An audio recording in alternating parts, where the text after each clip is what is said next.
Metro Exodus was the very first game in the franchise that I played, and I gotta say, guys, after playing Metro Exodus, it really got me to want to go back to play the other Metro titles, and it also got me thinking, what's the future of this franchise? Are we going to see a continuation of Metro Exodus or just Metro in general? And so in this segment of the show, I want to talk about that in detail, and would love to get your guys' thoughts in the comment section down below. So let's get into it. So guys, in an article written by Connor Sheridan of Games Radar, the Metro series is still to be continued after Metro Exodus. So that's huge right off the bat, guys. It is confirmed that Metro Exodus is going to continue. Metro Exodus will not be the end of the Metro series. Dmitry Glukhovsky, the author of the original Metro books and narrative collaborator with developer 4A Games, revealed on an Instagram account that he's working on the story for further entries in the series. He definitely doesn't mean more books, though books are good too, because he specifically refers to working on the Metro gaming series in the post caption. So he posted, guys, that, a TBC where Metro Exodus, as far as the screenshot of it, to be continued essentially. Developer 4A Games itself has said little about the future of the Metro series since its released Exodus back in February.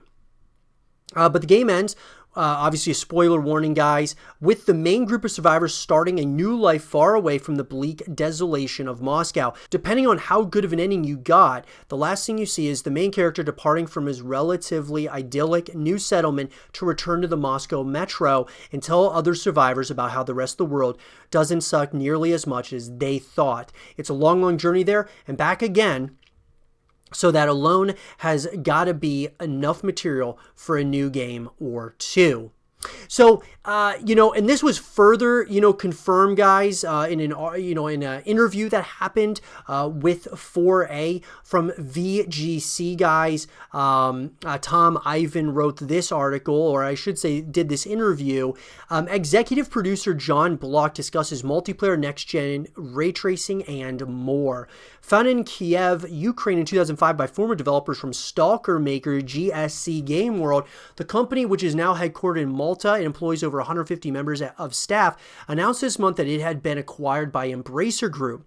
4A will now operate as an independent developer under Saber Interactive, the World War Z studio, which was also acquired by Embracer this year. Now, obviously, guys, in this article or this interview, this is really big, guys, because the very first question that comes out is, congratulations on Metro's 2033's 10th anniversary. It's crazy to think 10th anniversary, guys, but what can you tell us about your plans for the future? While we have nothing to announce at this time, we have no plans to actively move away from the Metro franchise. Okay, so that's pretty big, guys. Now, obviously, as we had stated, earlier about the ending of Metro Exodus. So what could this mean now moving forward? Could they just continue directly after where Metro Exodus left off, or they could go somewhere else? There's a lot of different ways in which they could do this. At the end of the day, though, guys, when we look at this, they're not really giving us much. However, the biggest thing is that it's coming. It's not something that there's just speculation that Metro is going to get a continuation or Metro Exodus 2 is going to have a continuation. No, it's actually happening. The things that we know, it's pretty bleak, but you could start kind of trying to put some pieces together. While the series has primarily followed REM's journey, Metro Exodus DLC allowed players to step in the shoes of other characters. How did the community receive that, and could it signal more central roles for new characters going forward? We like to use the opportunity of DLC to try different things. We did the same with Metro Last Light DLC as well. Showing the story from different perspectives seems to be a pretty popular offering, and part of the success with Last Light's DLC contributed to some of the decisions to have a more developed and larger central cast in Exodus. Not specifically because we planned at that point to do DLC with other characters, but because players seem to like getting to know other characters a lot. So, Metro Exodus's Sam's Story DLC explored the idea of leaving Russia for the US, with Sam heading off to San Diego in one of its endings. Can you see the Metro series visiting new countries or continents in the future? The book side of Dmitry Glukhovsky's franchise has explored this idea many times over, so we definitely think it presents opportunities for interesting stories and experiences in other places. Whether we do that in the games or not, you'll just have to wait and see. What I would say, guys, is absolutely. I mean, just from what the way he answered it, is telling me that they're planning on going somewhere new. So when I hear the way he's talking about how, Dmitry had different, he kind of explored those ideas of different places and different environments and things of that nature, I definitely think that is absolutely what they're going to what they're planning on doing with the continuation of Metro, which obviously we don't know the name of it, but like I said, guys, we know little about this title so far, but you can take things from what the developer is saying and you could probably start to think to yourself, okay, it's probably going to be a new location, maybe new characters, new enemies, new environments that you're exploring, things of that nature. Does it all tie in one way, shape, or form? I would think so, for sure. Now, Exodus shook things up with the introduction of sandbox-style gameplay in addition to the claustrophobic linear gameplay Metro was previously known for. Do you expect future series entries to offer a similar blend of gameplay styles? The formula we came up with in Exodus is a natural progression for the studio. The ambition for Metro 2033 originally was for an open-world RPG-style game, as the team had mostly just come off of Stalker and wanted to do something similar. Eventually, the game was redesigned to be a much more tightly constructed, linear, and incredibly atmospheric experience that everyone is familiar with. Only with recent advancements in technology we were able to realize part of that original dream in Metro Exodus, where we introduced the more sandbox-style, larger levels to the franchise. So, what I would say with this, guys, is we're probably going to see that open world RPG. It seems like a lot of people really like that style of games just in general. I think that, more things to do, more things to kind of see and interact with, and, more side stories and side missions and things of that nature are certainly something I think people would probably appreciate with the next Metro game that comes out. Now, what next-gen features is 4A most excited about? And he says, certainly ray tracing. Ray tracing is the future. Ever since NVIDIA came to us with their plans for a ray-traced future, we jumped on board with big excitement. Being a part of pioneering RTGI with Metro Exodus has been a groundbreaking thrill, and we're all in for ray tracing moving forward.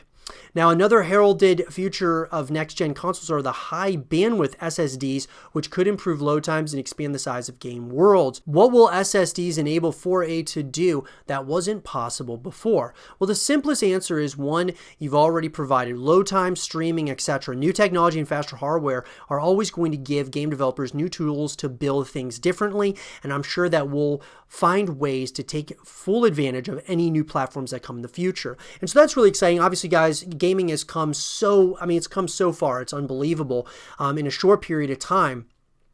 Now, as far as, for me, one thing that I would really like to see 4A do with this Metro Exodus sequel, or, just this next Metro game in general, one of the big things for me, guys, is I want a full package. I truly want there to be a full experience, from single player to co-op modes to multiplayer modes, multiple ways that we can connect with the franchise after beating the story and such. Because if you don't have more ways than one to connect with the franchise after you're done beating the campaign, you'll move on to other games, most likely, unless you want to beat it on a harder difficulty. So I would love to see them add more content than ever to this, so that you continue playing it even after you beat the game, whether it's in a co-op fashion, playing against the AI in a PvE setting, or playing PvP against other people across the world.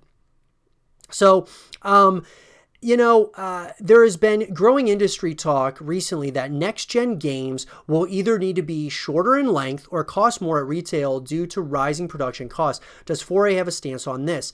Games are always getting bigger, better, more expensive, particularly in the AAA space. How games are sold is generally up to publishers or publishing teams, and we're just a small group of developers that want to focus on making great experiences.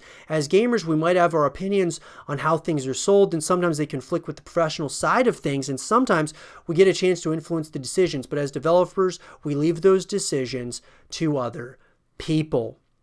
So, Look, and this article, guys, went on for a little bit, and you know, a number of other questions. I think the big ones though are here. Number one, a new Metro is coming, guys, at some point or another. If I had to give when I believe it's going to come out, I would say we'll probably get an announcement in 2021 or 2022. It's hard to say with the current world events, you know, how delayed they might have been, that being 4A, how delayed they are from, you know, bringing this project to life because of people working from home and things of that nature. So I would say 2021, 2022, you'll probably see the announcement, and then probably a year or two after that is when we'll actually be able to get our hands on the title. I was very surprised by Metro Exodus. I thought it was a fun experience. I love the horror elements to it. You guys know me; I'm a big horror fan, and so I loved like the horror elements of it. Some of the claustrophobic, you know, feelings, you know, kind of giving you that Dead Space vibe at times. It was an unnerving experience at times, and I can't wait to play a continuation of it moving forward, hopefully sooner rather than later, but obviously I want them to take their time, create the best game they can, and a full package would be absolutely awesome. But let me know, guys, in the comment section down below, what do you guys want to see in Metro Exodus 2 or just a new Metro sequel? Let me know in the comment section down below, and for more Metro Exodus content and videos, stay here with Zero TV.